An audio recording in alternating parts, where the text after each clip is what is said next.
90% working with Scott Derrickson. I was interested before, just to get an email from him that I was on his mind to maybe collaborate with again. Sinister was a special movie in my career. It was a really challenging performance, and it kind of reawakened my love of genre movies. And I was turning 40 at that time, and it kind of opened the door to a different kind of character, an adult character. And so I was just inclined to want to work with him again. I don't really like playing villains. I don't really like inviting that kind of evil into my imagination and dancing with it. It's not something that floats my boat, as they used to say. But I read this script, and it was so beautiful. The kid's journey was so beautiful, and I could kind of see how this might be something new and different for me, and I could contribute in a different way. And that's the thing about life. You got to keep changing the roadmap, right? I kind of saw him as like a broken circuit board, that there was just this, it's like his brain was broken and the wires didn't connect, and there were sparks falling, and sometimes it seemed like it could function, and other times it just didn't function. And the more I thought about somebody who would do something like the actions that he takes, the less I understood him. There was no way to make sense out of him. Obviously, there's some brutal trauma there.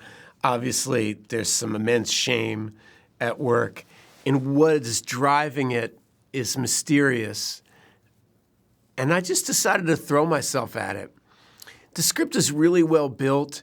Scott's really confident about how to tell a story. And I loved that I wasn't asked to give all the answers. A lot of times, I think movies make a huge mistake in trying to say too much exposition. My characters, it's not a portrait of the grabber. You're seeing the grabber from the point of view of this young kid. And so it was just important how I impact him. The mask it ended up being just absolutely essential and terrifying to the work. And I would just put on that mask and I felt different. You get yourself in that situation, and then all of a sudden it becomes real to you. And Scott put so much thought into how that mask should function, and when it should be the mouth, and when it should be the eyes, and when this side of the face, and when, it was, I loved how hypnotic it becomes. He's always hiding a different aspect of himself or wanting to reveal a different aspect. That's the thing about a movie that stars young people is it will only be as good as they are. And I knew pretty instantly after our first rehearsal that Mason was going to do a great job because his head's in the right place. He loves movies. He loves performing. He understands the language of film, and he knew how to listen to Scott, and he knew when to listen to himself. All those tough things. But the movie rests on those two young people's backs. I mean, they're the heart and soul of it. And Madeline's also amazing. Just wonderful. I was really moved by her in the movie. Well, I just see it over and over again.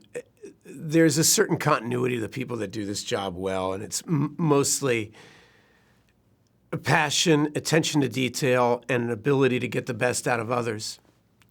That's when it really works. Scott has that beautiful combination, which is being completely prepared and completely open to a better idea. It's a lot of people who are really prepared can't even hear other ideas because they're so threatened by them. But Scott's got the right kind of confidence, which is that he's completely open because he knows he's got some good ideas. Maybe there's a better one. And his confidence allows him to be more encouraging to others as opposed to be domineering of them. And it's wonderful to work for him.